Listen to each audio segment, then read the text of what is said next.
Kementerian Hukum dan HAM bekerjasama dengan kantor wilayah Kementerian Hukum dan HAM dalam rangka pelindungan kekayaan intelektual di wilayah Papua, termasuk juga kegiatan kita dalam rangka mendorong UMKM mendaftarkan perseroan perorangan dan juga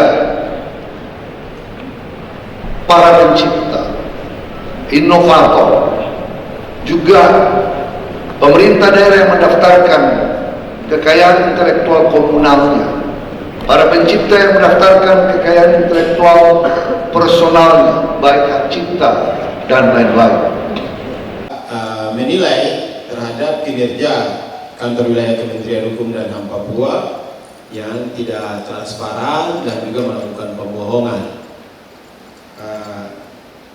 Pak Dr. Ben Kogoya ini memproses hak patennya itu tahun 2016 dengan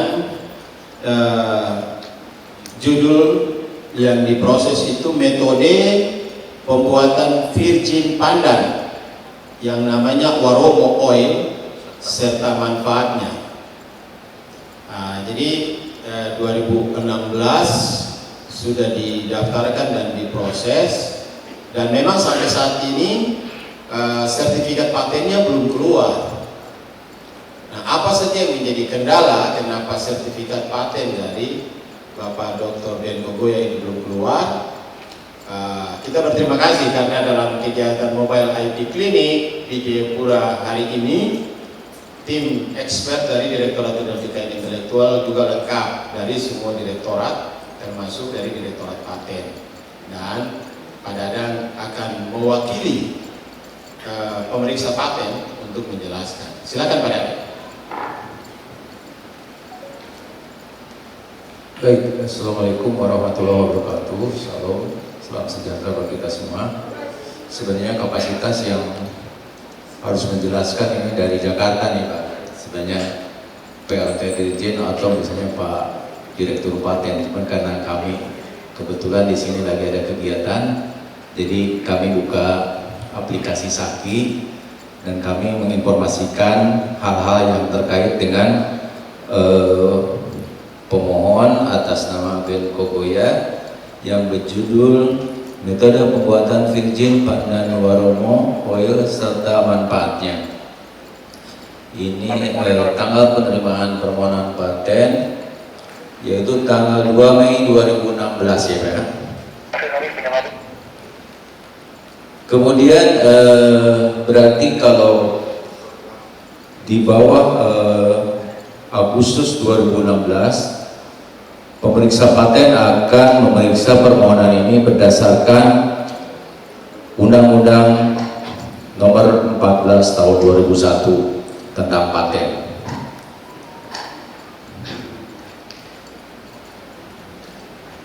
Kebetulan kami bukan pemeriksanya ya, sudah saya jelaskan.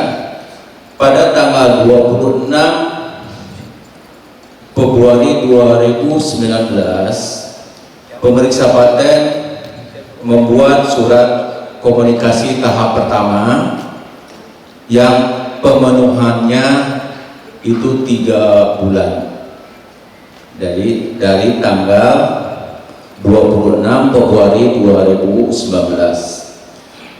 Kemudian pemohon ini tidak menjawab sampai batas waktu yang ditentukan, yaitu 3 bulan. Harus memenuhi menjawab surat tahap 1 tersebut. Pada tanggal 11 Juni 2019, berarti 4 bulan setelah tahap pertama tersebut, pemeriksa paten membuat surat substantif tahap lanjut, yaitu surat peringatan untuk menjawab surat tahap 1 yang tidak dijawab tersebut. Nah, sampai tanggal 9 Juni 2021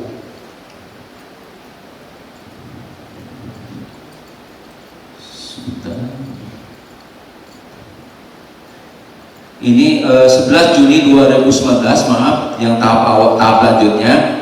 Kemudian hampir 1 tahun pemeriksa tanggal 9 Juni 2021 baru membuat surat dianggap ditarik kembali. Jadi tahap lanjut itu tidak dijawab selama 1 tahun, padahal pemenuhannya untuk tahap lanjut itu selama 2 bulan.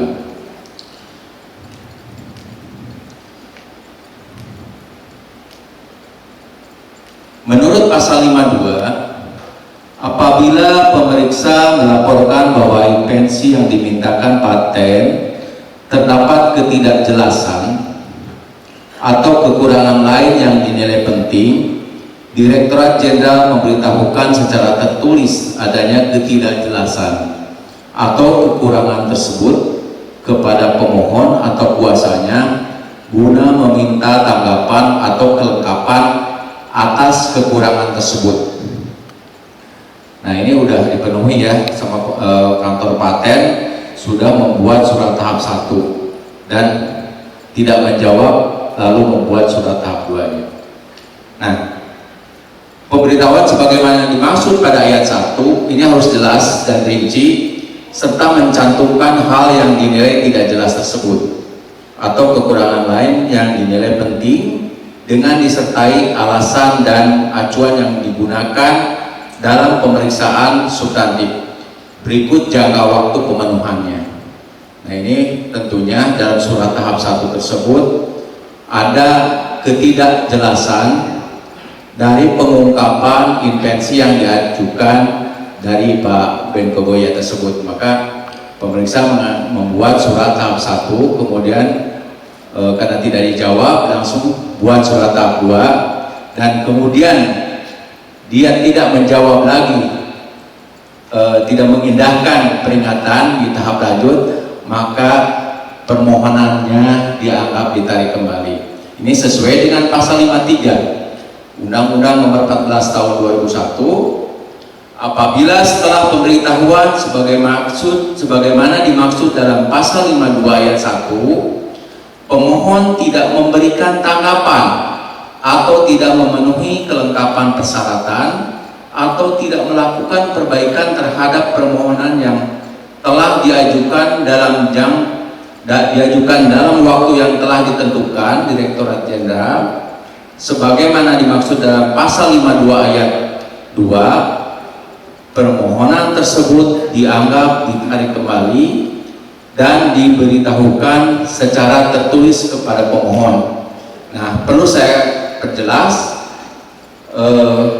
surat tahap 1 dan tahap 2 itu dilayangkan langsung ke pemohon, tidak melewati Kakanwil, tidak melewati Kanwil Papua. Jadi saya pertegas, jadi dari Kanwil tidak tahu menahu suratnya itu langsung ke pemohon. Saya kira itu Pak, klarifikasi dari saya. Makasih Pak. PK ya, peninjauan kembali untuk memproses kembali patennya. Karena untuk Papua, untuk pendaftaran paten ini kan sulit, dan ini berkaitan dengan temuan atau riset, itu sangat berdampak dan bermanfaat bagi masyarakat. Sehingga apa yang disampaikan hari ini dengan video Bapak Dr. Benkogoya bahwa seakan-akan tidak percaya terhadap kinerja Kemenkumham. Nah, saya bertanggung jawab, sekalipun posisi waktu itu 2016, saya belum Kakanwil juga di sini. Nah, tapi tentu dengan upaya kita untuk menggali semua data dan kronologis dari proses ini, ya kesalahan ini ada pada Pak Dr. Benkogoya sendiri, di mana ada kekurangan kelengkapan persyaratan yang harus dipenuhi. Dan berdasarkan ketentuan undang-undang itu diatur batasan waktunya, sehingga kalau waktu itu sudah berakhir sesuai ketentuan, pasti tidak akan bisa diproses. Nah, itu yang terjadi. Nah, ini yang juga kadang banyak masyarakat tidak memahami. Masyarakat memahami bahwa proses pembuatan sertifikat, paten, merek, desain industri, desain tata letak sirkuit terpadu, rahasia dagang, varietas tanaman tertentu, itu sama dengan sertifikat hak cipta. Saya ingin menegaskan tidak sama. Kalau hari ini hak cipta bisa 5-10 menit, beda. Apalagi paten. Paten ini kan harus diteliti di seluruh dunia. Harus dicek lagi. Apakah sudah ada temuan tentang apa yang diusulkan oleh Bapak Dr. Ben Kogoya ini di negara lain dengan spesies, misalnya pandan yang dimajukan di sini. Nah, itu semua butuh proses dan tahapan. Sehingga di Direktorat Paten pasti akan sangat selektif untuk melihat dalam tahapan-tahapan untuk menuju sampai pada saat publikasi. Karena ketika dipublikasi itu tidak hanya dimiliki oleh kita orang Indonesia, termasuk orang di Papua, tapi dimiliki oleh seluruh dunia. Dan itulah yang membuat nilai paten akan menjadi mahal, karena memiliki dampak dan manfaat yang bisa diberi dengan royalti yang tidak kecil. Jadi sekali lagi saya menyampaikan bahwa saudaraku Dr. Ben Kogoya jangan ragu terhadap Kementerian Hukum dan HAM, karena kerja kita sekarang itu pasti, Pak Ben. Profesional, akuntabel, sinergi, transparan, inovatif. Apalagi kakakmu yang orang Papua, saudaramu sudah juga buat tata nilai pasti TIFA. Transformasi, improvement, visibilitas, dan aktualisasi. Saya akan ada dimanapun, di lapangan sekalipun, di masyarakat sekalipun, di tempat-tempat yang tidak dijangkau oleh siapapun, Bapak Ibu datang kita layani, karena kita sudah berkomitmen membuat inovasi pelayanan kita di Kanwil ini yang kita sebut dengan key on-site service, pelayanan di tempat. Mau malam hari pun itu, contohnya itu Numbai Creative Forum, undang kita malam-malam di IMBI sana.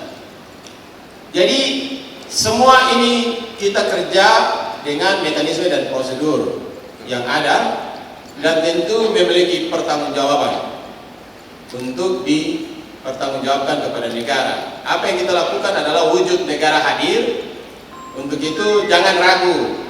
Kalau Pak Dr. Ben kecewa, mari datang jumpai saya, nanti kita diskusikan, termasuk kita akan memproses. Itu yang bisa saya sampaikan terhadap pernyataan yang disampaikan Pak Dr. Ben hari ini, dan tentu memberikan sebuah harapan baru dan semangat baru bahwa membangun Papua butuh sinergitas dan kolaborasi secara bersama. Terima kasih, Tuhan memberkati.